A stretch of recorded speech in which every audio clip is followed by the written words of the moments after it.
با عرض احترام و ادب خدمت یکایک شما دوستان نهایت عزیزم، و امروز باز میخواهیم ادامه همون قصه های مثنوی شریف را بهرتان گفته باشیم.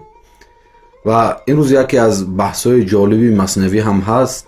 اینجا حضرت مولانا میخواهند برای ما گوشزد نمایند که ما انسان ها اکثرا وقتی که لفظ را استفاده میبریم یک چی را میگوییم به معنی آن پی نمیبریم، یعنی حقیقت آن را اینقدر برای خودمون گوییم تجسم نمیکنیم و اینقدر زیر مد نظر نمیگیریم. از جمله مثلا نام خدا را وقتی که ما مثلا اسم خدا را در هر مورد استفاده میبریم مثل اینکه گویا یک چیزی ساده را استفاده میبرده باشیم و اصلا توجه نداریم که این اسمی آفریدگاری تمام ما و شما و زمین و آسمان هایی که به نهایت بزرگ است و ما به همین سادگی آن را استفاده میبریم. و مولانا این را بسیار زیبا بیان کردن که میگویند که آن گدا گوید خدا از بحر نام، متقی گوید خدا از عین جان. در کوچه میبینیم یک نفر گدا میباید از بحر خدا به من نانده، تو را خدا به من نانده، تو را به فلان فلان، فقط خدا خدا، لیکن به خاطر چی؟ به خاطر یک برده نان. مقصدی او خدا نیست، مقصدی او نان است. به این خاطر مولانا میگن که آن گدا گوید خدا از بحر نان، متقی گوید خدا از عین جان. لیکن در مقابل آن انسانی که واقعا به اصل این نام پی برده است میگوید خدا، اما از صدق دل به خاطر خود خدا میگوید خدا، نه به خاطر نام. گر بدانستی گدا از گفت خویش، پیش چشم او نه کم ماندی نه بیش.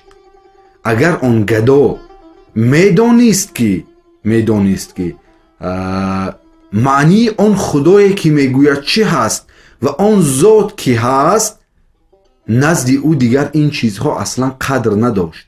او نمیرفت برای یک تیکنان، برای یک بردنان با نام خدا رو وسیله قرار داده این کارها را کنن. میگویند پیش او دیگه کم و بیش هیچ معنای نداشت. میگویند مولانا سالها گوید خدا آن نانخواه، همچو خر مصحف کشد از بحر خواه، از بحر کا.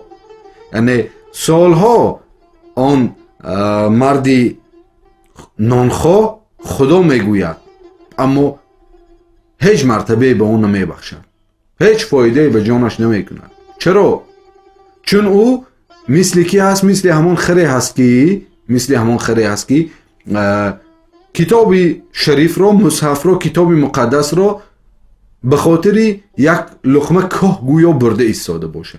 مثل همون است. میگوید سالها گوید خدا آن نانخواه، همچو خر مصحف کشد از بحر کا. گر به دل تافتی گفتی لبش، ذره ذره گشته بودی قالبش. گر به دل در تافتی گفتی لبش، اگر آنچه که او به زبان رانده بود به دلش در تافتی، در دلش تأثیر میکرد، یعنی آن نامی پاک خداوند در دلش تأثیر میکرد، چی میشد؟ ذره ذره گشته بودی قالبش، تنی او ذره ذره یعنی پاره پاره میشد. حضرت مولانا این را اقتباس گرفتند از آیت 21 سوره حشر که استعیذ بالله خداوند میفرماید لو انزلنا هذا القرآن على جبلین لرأیته خاشعا متصدعا من خشیت الله. اگر ما این قرآن را بر کوه نازل میکردیم او از ترس و از هیبت قرآن پاره پاره میگشت.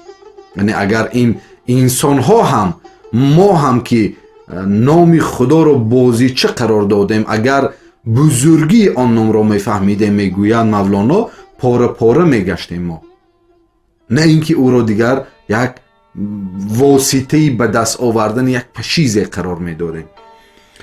نام دیو ره برد در ساحری، تو به نام حق پشیز میبری.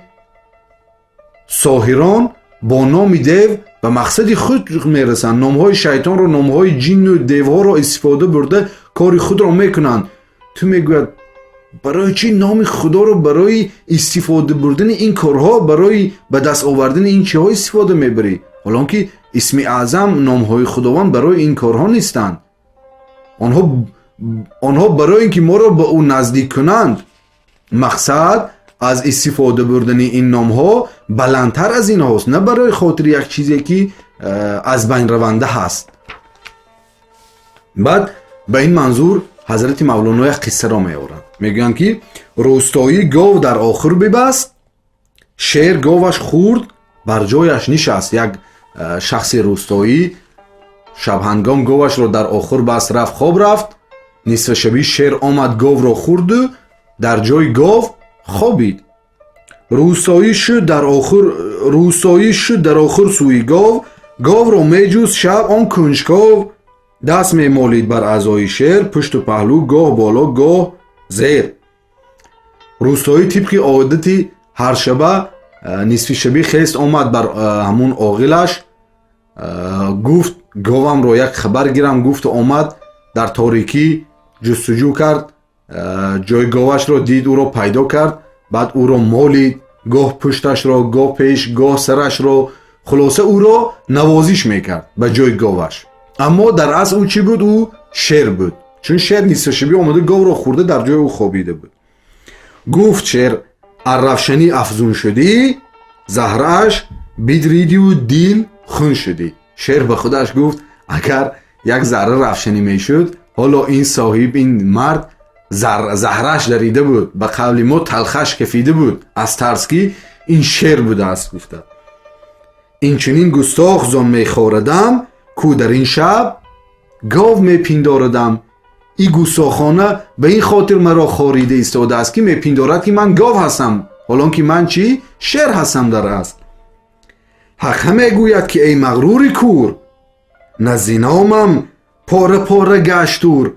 خداوندم میگه که ای انسان مغرور، ای کور، ای کسی که از حقیقت نامهای من، از حقیقت اسم من، از حقیقت حال من دور گشته ای. مگر نام من نبود که کوی تور را پاره پاره کرد؟ اشاره به همون قصه حضرت موسی است که وقتی حضرت بنی اسرائیل از حضرت موسی طلب کردند که خداوند خودش را نمایان کند، وقتی که او نور خودش را، تجلی خودش را آشکار کرد، کوی تور چی شد؟ پاره پاره گشت. اینجا حضرت مولانا اشاره به همون چیز است که لونزلنا کتابا للجبل لنصدع ثم القطع ثم ارتحل. اگر که میگوید ما همین کتاب ما رو بر کوه نازل کنیم، او پاره پاره میگردد و سپس چی ارتحل، او به حرکت میدراید. حالا که شما میگوید انسان ها اکثرا گویا هیچ فرقی ندارد برای شما نام ما، اسم ما، صفات ما. از من ار کوه احد واقف بودی، چشمه چشمه از جبل خون آمدی. حضرت مولانا از زبان خداوند میگن که گویا خداوند گفته ایستاده است که اگر کوه احد از حقیقت من آگاه میشد، در او چشمه چشمه به جای آب چی جاری میشد؟ خون جاری میشد. اگر او از حقیقت من آگاه میشد، کوه احد. از پدر و از مادر این بشنیده ای، لاجرم غافل در این پیچیده. این نکته بسیار مهم است.